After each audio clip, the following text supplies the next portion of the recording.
বাংলাদেশটাকে লুটপাট দুর্নীতির স্বর্গরাজ্যে পরিণত করেছে। তার থেকেই দেখবেন এটাকে রক্ষার জন্যে ব্যক্তিতন্ত্র, গোষ্ঠীতন্ত্র, স্বৈরতন্ত্রের আবির্ভাব করতে হয়েছে।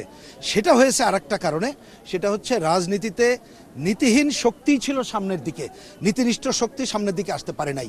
সুতরাং আমি মনে করি 2024-এ আমাদের আর একটা অঙ্গীকার হওয়া উচিত, নীতিহীন রাজনীতির বিপরীতে নীতিনিষ্ঠ রাজনীতিকে সামনে এগিয়ে নিয়ে আসা। সেটা যদি করতে পারি তাহলে আকাঙ্ক্ষা পূরণ হবে, তাই না হলে হবে না। আমি ছোট্ট দুটি উদাহরণ দিই। মুক্তিযুদ্ধের পর যেমন পারিনি, 90-এর গণ-অভ্যুত্থানের পরে কিন্তু সবাই অঙ্গীকার করেছিলাম, রাজনৈতিক দলগুলো রক্ষা করেনি। এমনকি 24-এর গণ-অভ্যুত্থানের পরে আপনি দেখবেন মাত্র 4 মাস হলো এখনও দ্রব্যমূল্য নিয়ন্ত্রণে আসে নাই, সিন্ডিকেট ভাঙতে পারে নাই, কারণ তারা নীতির পরিবর্তন করে নাই। আমরা আজকে ক্ষোভের সাথে লক্ষ্য করছি এই গণ-অভ্যুত্থানের সাথে আছি এই কথা বলে স্বাধীনতা বিরোধী শক্তি আর তার দোসররা মুক্তিযুদ্ধকে বিতর্কিত করার অপচেষ্টা করছে। মুক্তিযুদ্ধের বিপরীতে এমন বয়ান তৈরি করার চেষ্টা করছে যাতে করে মুক্তিযুদ্ধকে নাকচ করে দেওয়া যায়। আমরা তাদের বিরুদ্ধে রুখে দাঁড়িয়ে নীতিনিষ্ঠ রাজনৈতিক শক্তিকে মদত দেওয়ার জন্য সচেতন দেশবাসীর প্রতি আহ্বান জানাই।